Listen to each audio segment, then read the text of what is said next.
I think that's reasonable in an aggressive game like this. Yep. Definitely a good start. Now, I suppose what really is like Blood Rage or the Blood Right going to do up against the Templar Assassin in the laning phase? Yeah, not that much. It doesn't really do anything. Top lane. S4, they're having a crack at him on the top lane. Kuro trying to stay right in his tail. You don't have another blink available and not enough damage to kill the Gyro. Yeah, that's very difficult. Very difficult to bring him down early as he has so much armor really on the hero and just able to run away with the Basilius as well. And mid lane, I like to see what RTZ is doing. This is something I've been doing for years. It's just skilling up 2 points in side blades. It makes it so much easier to use the side blades because 1 point is just not enough. And Zai's committing. He drops the tombstone. He's actually taking up a lot of damage from this. Trying to keep the undead minions up so it takes the attack from the tower. No soul rip available, so the tombstone's just going to drop. Puppey attempting to deny it, in fact. Oh, they're going for a tower deny. Are they going to dive in here? But the Arctic burn being used. So they secure the deny. Very nice. I didn't think they would be able to actually recover that lane and secure a deny down there. But with that big fight they took, they actually did. They are going to start to lose a little bit of map control because of this. With the tier 1 tower dropping, IG's going to... Oh, I missed TP by RTZ. He wanted to Magic Wand and he accidentally TP'd to mid lane, which he was already on. Whoops. So no TP and he wasted a lot of mana there. Well, that just means that he can't react now. Maybe IG will capitalize. I think S4 is getting in a position where he wants to attack on the top, but the sentry ward's been really nicely placed by IG, ready for that bounty hunter. Yep. So they know when he arrived on the top lane just to back it up. And another sentry ward placed in the mid lane in case Kuro then tries to move to this region. And in fact, they see him with the observer ward, always pinging his position. Yeah, he's trying to run around everywhere, this bounty hunter, just trying to find whatever he can. But I think he crucially needs level 4, because that's when you have 2 points into the Shuri Toss, which is so much damage, 225 at a level 2 nuke. Normally what you see on a level 3 nuke on most AoE spells. Oh, mid, they're going to try with the Rupture. No, they don't do it. I think they're a little concerned because they scouted out the fact that Puppey's sitting right behind him. Yeah, they've seen him, yeah. Yep. So they know it's not a guaranteed kill. You get the Rupture and then you just, under Shallow Grave, walk back behind the tower. Yeah. You'll still be insanely low, and Bloodseeker will see you the entire way. Yeah, level 1 Rupture you can pretty much run from. Level 2 Rupture, that's when you can't run anymore because it doubles the damage output from it. Yeah. So, I'd be a little concerned though once Zeus hits level 6. Getting away with Shallow Grave is not going to be as easy. Yeah, and he's getting plenty of experience now as well in bottom lane. Look at all that push into a tier 2 tower. That's an easy level 5. Yeah, he's going to reach plenty of experience and levels here. 900 gold as well, so despite his early game being tough, he's still 1-0-0. He never died, and he did his job. Yeah. Now he can just buy, well, whatever he wants. It can easily be Arcane Boots, which might be a nicer way to go. Yeah, Bloodseeker going for the Midas. Very standard build on Bloodseeker. Try and propel your farm even more, or particularly your levels, as level 16 is such a big thing for him. And so, top lane, we kind of have ignored S4. You're talking about momentum on S4. Is this one of these games where you want to just see Aghanims, you want to see the ability to have a team fight, as we have seen previously through most of the wildcard matches, or is this one of these awkward games? Is this one of the ones where you jump in, you try and nuke down the Zeus, even though he might actually go Yule's I think this is the Orchid game, or... Actually, you will be solo HP. Nah, I think Aghanims is better still. Like, Orchid would be good for them, but however, the Orchid targets are probably going to be hard to see, like Winter Wyvern being the best one. He will stand in Fog of War. Sometimes Rubik or Zeus will also be hard to reach. You don't really want to silence a Bloodseeker. It doesn't do much. Same with Gyrocopter. Yep. Especially if they get their BKBs. So we'll see. I probably think he goes Aghanims after his power treads. Kuro's having him wandered down. They're going to try and crack at Luo. Zai's making a big move. There goes your Tombstone. Decay. Kuro's still got a Shuri toss up his sleeve, and that's going to be the death of Luo. Not even needed.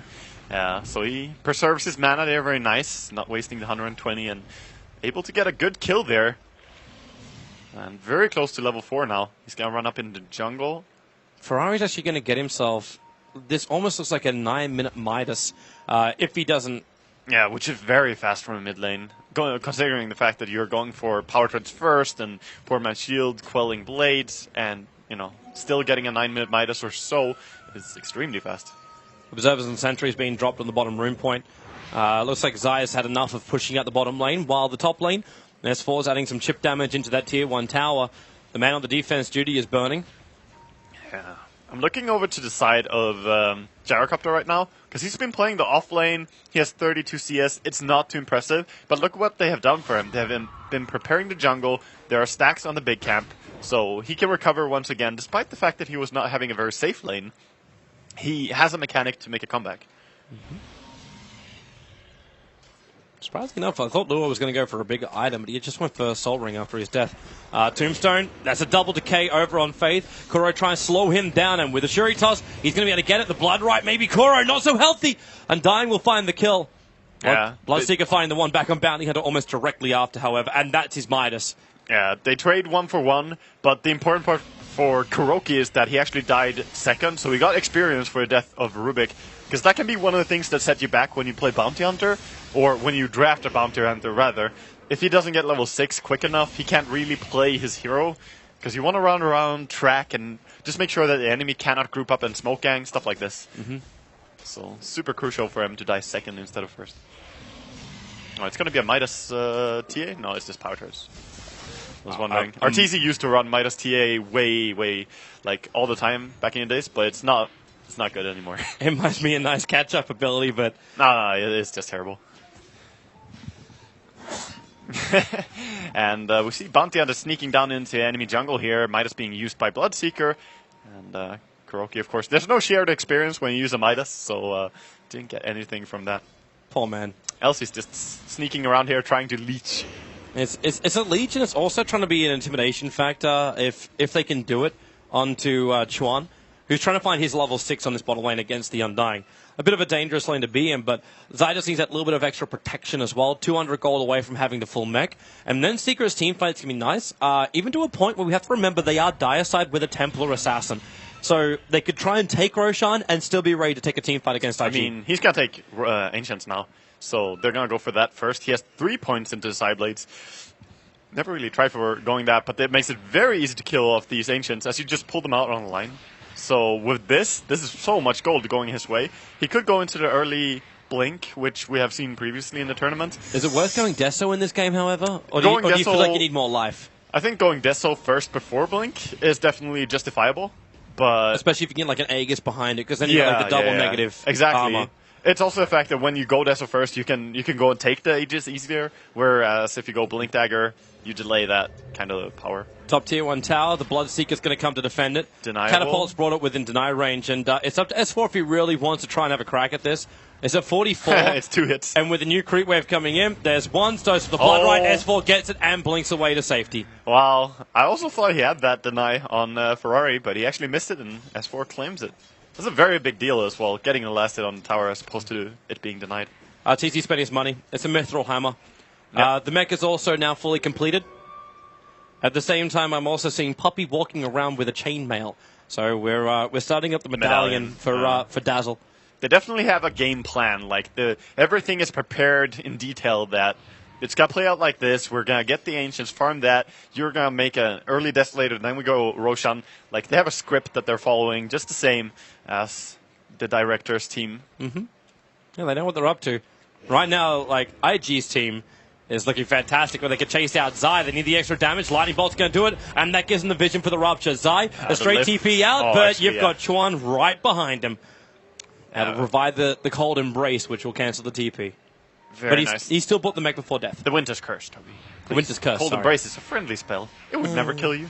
Except for when like someone does that and it just sets up for the enemy AoE spells and you're like, yeah, thank you. Yes, correct. Thank you so much. They're actually stealing the enemy Ancients now, and they were quite well prepared. There was 3 stacks of Ancients, and Arteezy is now going there and taking it from the Gyrocopter. Oh, this is a big blow. Even the Shadow Wave coming in and healing, as it does deal damage to Ancients. That was a big steal. That also gives Bounty level 6, so you got track on the field, God. and they're going to find Chuan. Okay, he's probably safe. It's worth a track. The TA throws a trap down as well, so IG now will not want to move anywhere near that.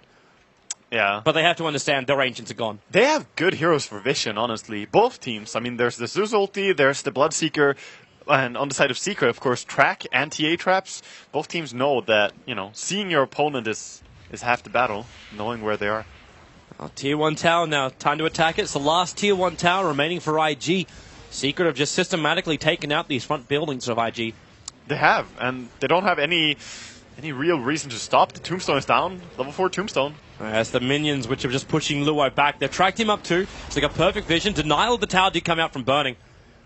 And they're not looking to fight this. They will not come onto the Tombstone, and they'll be quite happy to fight if Secret come to their tier 2, though. That was very brave and nicely done by Burning to time that deny and going up. That's enough. Now just spread out again. They need to farm. If Arteezy takes... there's actually another stack inside the Dire jungle. When he takes this, he has the Desol. He has the full Desolator. Yeah, it's going to be a 14-minute, or actually before 14-minute Desolator. That's really quick. And with an Aegis model then behind you... Yep.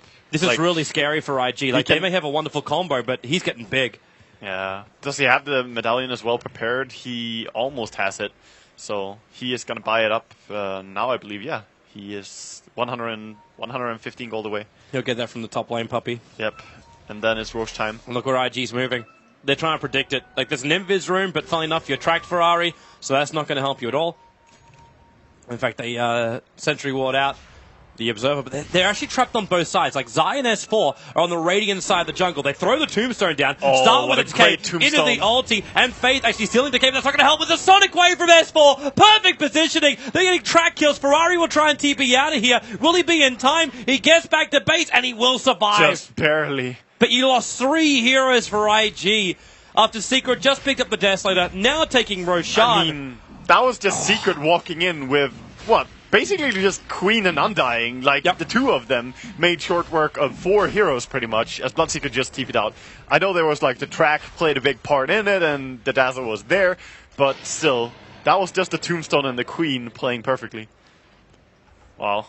And that secures their early ages. They have more stacks. This is starting to look like an old DreamHack meta, like way back in No Tidehunter kind of days. The Sven play. The good old Wisp Sven meta where stacks on Ancients was everything. I'm very happy for it not to be the case, but this is different though. Like, that meta was, okay, it was very mindless. We're not going to fight, it's just stack, farm.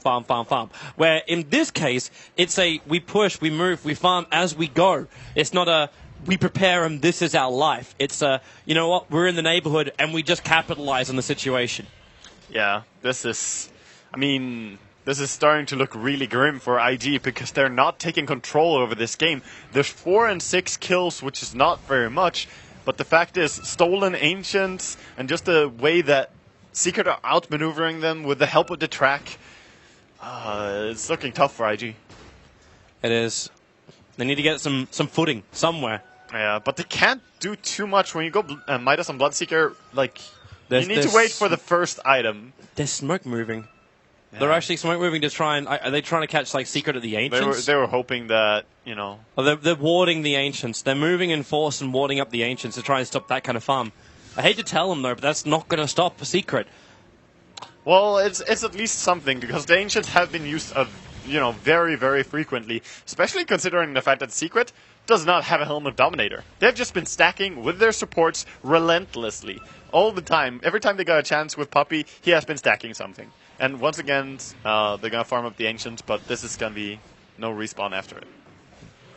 Man, I'm trying to look at the timings for IG here and what they can do. They still are far away from any real item on Zeus. Their Gyrocopter, I mean, he's farming up, but he's not farmed up. He just has Drums and Aquila. And Bloodseeker as well. I mean, he's working on PKB, I suppose. But it's not really going to protect him as well. Luo's in trouble. Luo's in a lot of trouble. Templar Assassin wants to run it. They use the Weave to get vision, and they actually have no stunts. He will buy the Blink Dagger now. That's 17 minutes. Deso and Blink. That's like the dream game.